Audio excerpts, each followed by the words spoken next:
The Pentagon Papers, a report of the US's political and military involvement in Vietnam, depicted in many movies and influential on American society. But what were the Pentagon Papers and why were they so important? What connection do they have to the Vietnam War and its perception by Americans? The Pentagon Papers were a 7,000-page report that analyzed the involvement the United States had in Vietnam, where they were not honest, used deception, and made some decisions about the war without consulting Congress. Specifically, parts of the papers revealed that the government actually intended on going to Vietnam despite President Johnson promising not to. Also, it showed that there was no eventual plan to end the war. Through exposing these truths to the American people, the papers caused support of the war to greatly decrease, hurting the war efforts. Daniel Ellsberg, a former member of the Marine Corps from 1954 to 1957 and now working as an analyst, originally was part of drafting the study. Despite this, he changed his opinions about the war and thought that America cannot win the war. Ellsberg played an important role in all of these events because he had the perspective of someone working on both sides, making his following decisions something that was based off of personal experiences and beliefs that the public should be informed. He decided that it would be a good idea for the public to know about Vietnam.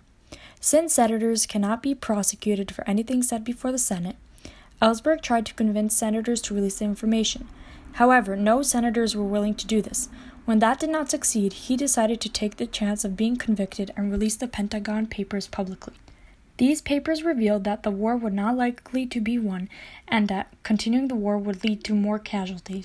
One of the most surprising parts of the Pentagon Papers was that President Kennedy helped overthrow South Vietnamese President Diem.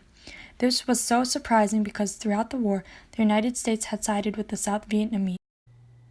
The U.S. government was embarrassed when the papers were published, and they sent a telegram to the Times ordering to them to stop any further publication by giving them a temporary restraining order. The Times refused them, and the situation was taken to court, where it was decided that the Times would temporarily stop the printing, but they would still won the case overall.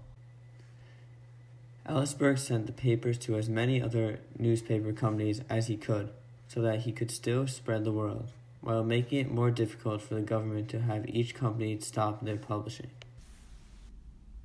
The effects of the papers greatly diminished support people had for the war.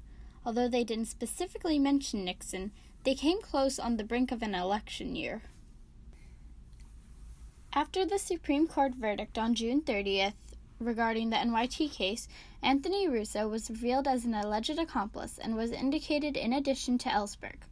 Although the trial was dismissed after it was revealed, a White House team broke into a doctor's office to find discrediting info on Ellsberg.